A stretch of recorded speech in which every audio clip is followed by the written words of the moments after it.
Today we got a special episode of Jake's Takes. We're live from the NBA Summer League studios in Las Vegas. Yes, sir. My guest today was drafted by the Milwaukee Bucks in the first round of the 2022 NBA Draft. And last year he won the NBA Cup with the Bucks.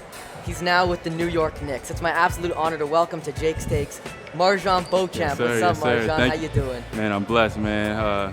Good to be here again, man, with you. And, we've been talking about just how much older you got. The last couple years I met you, in Milwaukee. And it's just pretty cool to see, you keep doing your thing and keep tracing your dreams, so it's great. Yeah, it really is. Like, you've been so nice to me, and back when we met when your rookie year in Milwaukee, sir. like you mentioned, in 2022, you were amazing, and then 2 days ago you remembered me. That was just awesome, so I wanted to thank you for that. No, thank you. And I also got to give a huge shout out and thank you to Mr. Albert Hall, Alex Kokoros, and the entire NBA Summer League for setting this up, because this is pretty sweet right Yes, here, sir. Shout out to them. For sure. Okay, so we're going to come back and talk about Milwaukee in a minute, but Okay. I want to talk about your Knicks for a second. Yeah. Because when you played against Brooklyn a few days ago, you balled out. You had 25 points, 5 boards. It was just ridiculous, and you got that win. And then today as well, you put up 28 points, and you shot, what was it, like 10 for 16 from the field, like 6 for 9 from 3? Just tell me about your confidence levels right now, how awesome you feeling. And I just stuck with it. I had a tough couple first games, but, like I tell myself, just got to keep on trusting the work, keep on keeping my confidence high, and, I came out here, try to just be assertive and not think and just do what I do, and, my shots were falling, and I haven't felt like that in a while, so it's felt good, and I'm just glad the work is just showing, and this is great. I'm blessed, man. I'm just thankful, and it's all glory to God, man. Yeah, you look great today. Your shot was falling for sure. Yeah. And one thing I noticed is that you're a career 75% free throw shooter, right? Yeah. And in that game against Brooklyn, you went 9 for 9 from the free throw line, but obviously today you had a little bit of a harder time. Had a hard time. And man. I gotta just ask you about, like, what is it about free throws? Me and my friends talk about it all the time. Out of the 450 active NBA players, there's 2 of them that shoot over 90% from the line, Steph and Dame. Right. Like, it's free throws. It's supposed to be free points. What is it about a free throw that makes it so difficult? I think it's just, at the end of the day, it's mental and, fatigue. You got to be in shape to, I'm playing hard. So, sometimes I don't have enough lift in my legs and, I think it's fatigue, man, and it's mental. You just got to take your time. I felt like I was rushing my free throws a little bit today. But it felt good, but they just weren't going in. So, I just got to go back to the drawing board and, when I go back to the gym, make 100 before I leave the gym, So it's all mental and fatigue, I feel like, so. Yeah, for sure. Yeah. I mean, your deep shot was looking sick, and then the free throw line, I was like, please hit this one, Marjon. Right. Yeah. Yeah. So, you actually played with a superstar in Milwaukee, and Giannis, obviously, who is not too fond of free throws. Everyone always talks about it. He's had some funny scenarios with this thing in Atlanta when all the fans were chanting 1, 2, 3. Yeah. He's a funny guy. Like, did he ever make any funny comments about it? Ever talk about how it impacted him at all? Nah, he didn't. Nothing really impacts him or knocks him off his game. He comes back every day. He works on his free throws after practice, his preparation, and just the way he carries himself. The way he carries himself, it's just, I've never seen nothing like it, and man, it's just, if I can get my mental that strong and where nothing knocks me off my game, like that's somewhere some player I want to be like, so shout out to him. Yeah, for sure. When I was in Milwaukee, I actually noticed how intense he was. It was 3 hours before the game, and I was there, and I was watching him dribble up the sideline with his headphones in. Like, I've never seen anyone so dialed, so this is pretty crazy. Yeah, he's one of the most locked in players there is, I've seen in my 2 eyes, so. You think he's the most intense guy you've played with? Yeah, every game.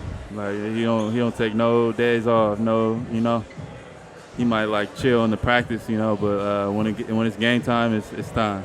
Right, for sure. Yeah. Anyway, so Marjon, getting back to you in the Knicks for a second. As you continue to develop now, you have a fresh start in New York, and this New York team almost just made the NBA Finals. They have superstar in Jalen Brunson, Karl Anthony Towns, Mikal Bridges, OG Anunoby. The list goes on. And to me, the most impressive thing, the thing that stands out to me the most, is how amazing the defense is and how the defensive upside is so high. Yeah. We mentioned Mikal Bridges and OG Anunoby, but also like Mitchell Robinson, Josh Hart. It seems like everybody buys in. Yeah. Was this something that you noticed like day one when you met with the team? Yeah, well, day one, I remember just walking into the locker room. I came early. I was like the first one there. Coach Tibbs was there. He was writing on the whiteboard, 3 whiteboards, the game plan. And, I just seen the defensive side, had the most words on it, and I feel like he just brainwashed us, to believe in that defense, and the defensive core and the tenacity and the fight we have to have, and it was pretty cool to see, and they went out there every night, just defended so hard, and that's just the way I think Knicks basketball is. You got to be, the identity. Yeah, the identity. This.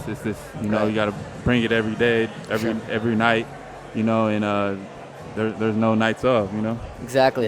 That's big reason why they made it so deep this year. Yeah. We're able to beat the Celtics, which is huge. Yeah, that was huge. That was a great series too. Yeah, for sure. And you played with a player in Milwaukee actually. Yeah. Who, in my opinion, when I think of defense, I think of him, and I think he's the ultimate winner in Drew Holiday. He's incredible. His leadership, and when that trade happened to send Dame to Milwaukee and Drew to Boston, like everyone was raving about Dame and Giannis together, and I was like, why would they do that trade? Drew is the ultimate winner. He's that piece. Yeah. What did you learn from Drew in your time together, and do you think he's that guy? He's that guy for sure. Man, the way he's, I feel like he's developed every year, just in one part of his game, it just gets better, and I've learned so much with him, like on the defensive side, the way he, reads the game, reads the players' tendencies, and just the way he plays defense is just amazing, how strong he is, like his core, and it all, he's just a winning player, man, sure. And you want a guy like that on your team. Like it don't matter where, like a leader. Yeah, he's a leader. He's a little quiet, but he leads by example. So right. Yeah. He's an amazing person too. Amazing person, man. One of the best persons I've got to play with for sure. Yeah. So sticking with Milwaukee just for one more second, I have an interesting question for you here.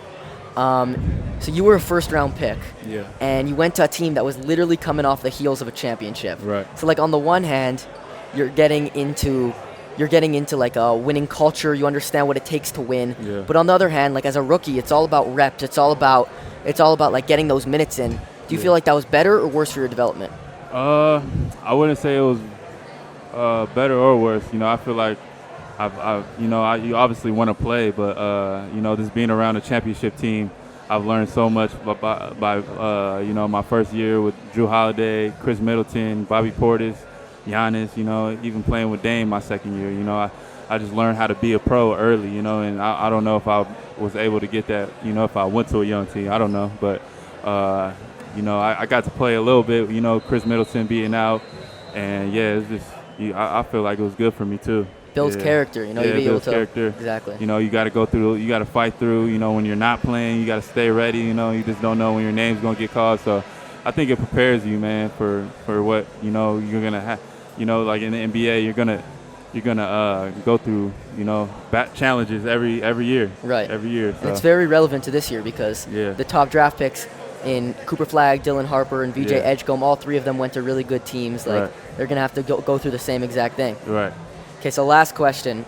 I want to go back to the Knicks for a second and talk about Jalen Brunson. The dude is just constantly amazing me with how he plays. If you look at him, he's not the biggest guy. Yeah. He's not the most overly athletic. Yeah. Yet, at the same time, he's able to just get to his spot so easily. What is it about Jalen that is just so good? I think he's just a one-of-one player. He gets to his spots, like you said, and he knows how to use his body. He knows how to, foul bait you into, getting to the free throw line, and you can't speed him up, So he's just one-of-one player for sure. For sure. Marjon, thank you so much for doing this. I had so much fun. Yes, sir. Keep going, man. Yeah. Keep chasing your dreams and thank you.